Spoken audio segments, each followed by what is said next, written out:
I think we're on to a winner here. That's awesome. Right, we've got a lot done, but there's still a lot to do. Yeah, we've sort of finished all of the gas bits. In fact, the pipes are well on their way over here. Well, they're not well on their way, but they're getting planned. I'm going to batch build them. That means we're going to get a load of them done in the same day, because the thing that took the time was swapping over the tools and fiddling around to build one organ. But if we're making a whole octave at the same time, we might get them done really quickly. It's an unknown. But first, today, we need to focus on the electronics, as you can see down there. In the last video, you'll see that we put together the relay enclosure things. I stupidly bought the wrong voltage relays, so I've got a voltage regulator. This is all costing too much money, so I'm rolling with it. It's all fine, it's no worries. So we need to wire all of that in together, but first, we need to get from the battery, which is going to go down here. It's going to sit in there. We need to go all the way along the bottom and up to the control panel. But if we're going to do that, we may as well do the whole control panel, because we're going to be crinkle painting it. And if you know about crinkle paint, once you've painted it and you start drilling holes, it chips off, which isn't very good. So let's make the control panel first. I started by laying out all of the different components onto the dashboard to figure out where exactly I wanted things to be in a nice ergonomic fashion. Anyway, this is the IgorBox MIDI file player. I've only just realised this is actually based on an open source project. The link is below. It's a really cool MIDI file player. It's dependable. Anyway, let's scrub it down and spray it some crinkle paint. And whilst that's drying, we're going to get on with other things like putting in the rear emergency stop button and the front emergency stop button too. Now the crinkle paint's done, we're going to plop it on the top and start putting in all of the different bits. This is the kill switch. This is the switch that connects between the battery and everything. This is going to be the discharge button, the dead man switch jack cable, and then all of the buttons and the MIDI input. And then also the screen for the MIDI file player and the circuit board around the back for the MIDI file player. And then I'm going to dymo all of the things and labels to make it look like a really fancy homemade, you know, British shed kind of vibe to it. Yeah, I love that stuff. Anyway, we're going to plop it on and hope it looks right, which it seems to do so. Anyway, now we've got that sorted, we're going to start putting things on like the fire extinguishers on the back, because why not? I mean, mainly because they look cool, they make it look fancy. So here's a couple of powders on the back. We're going to have some more on the front. My dad came over for a day to help with the baby, but ended up helping me drill some holes and do some wiring on the flame organ. So he started wiring the bottom of all of the wires that connect all of the powers to the side electronic boards and the batteries around the back. He's managed to put it into some conduit. He's made it look very fancy. The copper conduit was his idea, not mine. I've got to be sure to say that, or I'll never hear the end of it. So there we go, Dad. So he spent the morning routing the wires along. He's finished it in some nice conduits to make it match. And then it goes all the way out here. And then it goes all the way up here to where it needs to go, which is where these bus bars are. We've got a red bus bar, which is for the normal 12 volts after the kill switch. We've got a ground, and we've also got a green one. That one's after the dead man switch. So that's the safety loop that turns on and off, and this is the safety loop relay. But first, before we start wiring all the control panel in, let's have a look at what we're going to be putting in between the propane and the manifold. So between the propane can and the manifold, there's going to be a lot happening, and it's all based off like multiple different emails from people in the know in the pyrotechnics industry. All of them with different emails and different suggestions. So I've based it off what I know, plus the average of the advice, and also just, you know, everything within reason to tick everything off the box that could possibly happen between the propane and the tank. Anyway, let's talk about it first. Right. First, we've just got a standard high flow regulator that goes up to 4 bar. This is just going to act as a redundancy regulator. Going to just set it on max or something like that. And that's going to connect into the can like this, like in a barbecue or whatever. Then we've got a flashback arrestor. This stops fire getting back into the propane. With that, we've just got a common garden flexible hose, so we can plug it in and out without fatiguing all of the copper and things like that. That's then going to travel into this thingamajiggy, which is firmly bolted in place in a couple of areas. Next up, we've got a 1/4 turn valve. This is going to be the quickest way of mechanically shutting everything off. It's right here, right in front, really easy to access. So if all else fails, you just turn it off like that. Pop it in here like so. Get it in the olive. Like that. Next up, we've got this massive lump of stuff. It's a big old bunch of fittings and whatnot. The top of it is a industrial kind of fine-tuning regulator. It can regulate anywhere between 0.1 bar to 3 bar. This is going to be perfect because we can fine-tune the pressure and then lock it off and leave it at that. And then we've got 2 emergency shut-off valves. These are normally closed, so they'll need electrics all the time. There's 2 in case one of them gets bunged up. So it's a redundancy thing that's been been recommended a few times, but remember, in the end of the day, if this all fails, then you can still just go like that. So yeah, anyway, let's plop this right in here like so. After that, we've got to go around the houses a little bit, like this. After that, it tees off to a pipe that goes all the way up to the control panel, to the pressure gauge that sits right here. And then, yeah, it goes off into here. Ooh, very nice indeed. Wiring in. So the first thing we're going to do, I know this is not really allowed. Oh, no, you don't use needle nose pliers to undo nuts. No, you can't do that. No. I'm just gonna do it. Don't worry, just look away now. Just look away now. Oh no, you can't use needle nose pliers.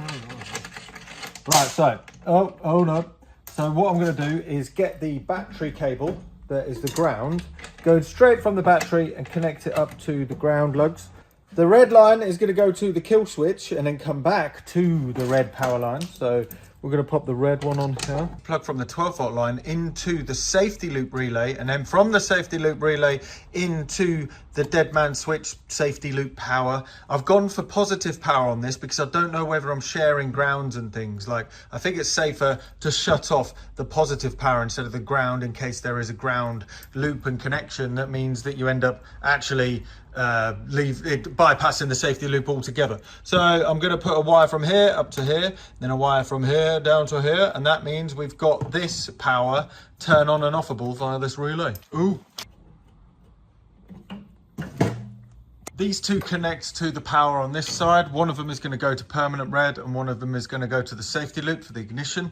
And then this one's on the other side and it's exactly the same. So one power line on the red and one power line on the green. I then added two switches to test both of the emergency shut-off solenoids. It doesn't make sense to have two of them unless you have a means of testing both of them. Anyway, I also added a beacon because of why not. So wired it all in and wired in the emergency switches into the dead man switch loop, which ended up being very complicated. I might simplify this later down the line. And I also finished doing the back wiring of the dashboard, the control panel or the dashboard, I'm not sure. You'll see there's a couple of relays there. We're going to be using those later for the cooling pump and also the radiator fan. But that's the wiring for the dashboard at the minute. And then we're going to plop it in and see if it's all going to start working. Then we're going to add the chunky power lines to the kill switch and also a ground to the dashboard. And then we're going to add another powder fire extinguisher, because why not? Then we're going to add a big old fuse to be able to shut off it. This is as close as I possibly can get it to the battery, just in case there are some dead shorts. Last night I managed to wire the relay boards. We'll go into detail about what's going on a little bit more when it's actually wired in, because it'll make a bit more sense. But you can see it's not super neat, but it's neat enough.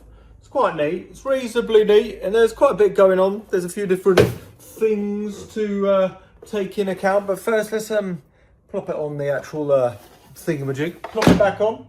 Just got to drill a hole and we'll be well away. I then whacked out the M4 nuts and bolts and plonked it onto the side of the trailer, and then wired in the power to the bus bars, and lo and behold, to my surprise, the relay boards had nice green power LEDs, so that looks pretty cool. Anyway, well, I'm adding these 3D printed clips to be able to clip the connectors to connect to the solenoids and the ignition. Anyway, this is the Arduino box, and it has got some telecom wire, some multi-core wire, which is going to be able to connect to both sides of the relay boards. You'll notice that there is a color coding to this. It's quite handy to use this stuff because it means that you don't need to keep on looking at charts of numbers, because if you follow this color scheme, it's a universally accepted thing. So if you start on the blues and whites and the whites and blues, and then you jump over to all of those, you'll know exactly where all of the wires are going. So when you need to troubleshoot it later on, it makes it much quicker and much simpler than just me, going, oh, I'm going to go blue here, I'm going to go red here, Oh, god damn. The flame organ is nearly done, sort of. I mean, no, it's not. I'm optimistic right up until the end. I'm feeling fruity about it, but yeah, EMF Festival's in about 3 days and I still haven't built all the pipes. Nearly finished the electrics. That's all of this stuff down here. They're all the funky looking bits, but oh god damn it, these connectors are driving me up the blooming wall. I can't remember which way around they are. It's all merging together. Come on! Oh, which way? Brain is gone. Brain stopped working. Oh, we have reached a ceremonious point in this whole thing. You'll see that this is actually the first pipe that's going on it. This is the test pipe that I built in the other video.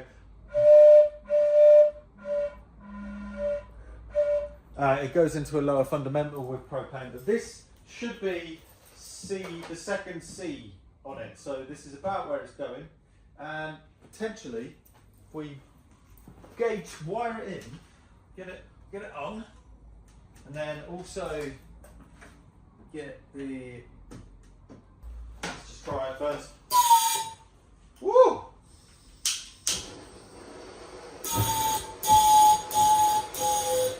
Yes!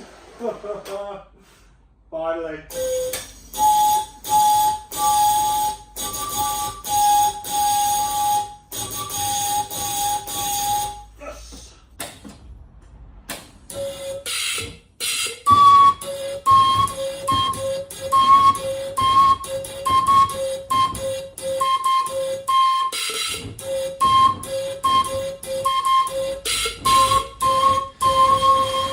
Now I was reasonably confident this was going to work. We're going to start batch building octaves of pipes. We're going to start by machining a whole bronze rod so we can chop it down later for all of the sound floors of all of the pipes. Then we change over the tool to be able to cut the little grooves out of all of the pipes so we don't need to keep on changing tools. This dramatically sped everything up. I did a whole octave like this, and I did all of the measurements to the video that I did in the second part of this video series, where we figured out the dimensions of all of these grooves and holes.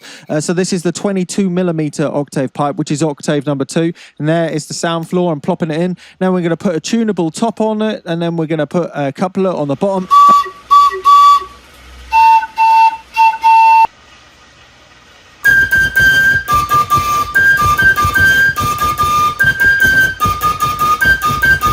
And don't worry, the ceiling is a lot higher than it looks. So that's it for today. It's a little bit of a hodgepodge video. I mean, I've just, it's been quite a game of stamina, this. So I'm leaving afternoon tomorrow. So the next video is going to be from right now, from this point, which is Wednesday morning, Wednesday at like 9 o'clock. I've been doing it for a couple of hours still already this morning, until after EMF. So the next video will be from now till EMF, but right now, this is where we're at. So there might be a couple of things I didn't focus on. I've got this mattress that I've been sitting on to wire it all. We'll look at a bit more. You've seen a little bit of fire. There's going to be a lot more fire now. So I'm waiting for the spark plugs to turn up, and just, I'm feeling fruity. I don't think I'm going to get the full way there. So basically, with the water jackets that are planned, these are the cooling system. I think what I'm going to do is I'm going to not do that until after EMF. The only problem with that is the water jackets go on the outside of the pipes and require a different mount to fit to the frame. So that's a bit annoying, because I need to use smaller mounts now because there's no water jackets for EMF. It's going to be slightly out of tune, but it's better than it not playing at all. So that's the aim. But I will be updating you on Patreon beforehand. So if you want to support this project, help pay for some of these plumbing fittings and stuff, then please go and support it over there. You'll see stuff before, well before, over on there. I have said I was going to do it every day this week, but I think I've only managed to put three videos talking about details about what's going on. Anyway, that's the fire organ, and I'll see you in the next one.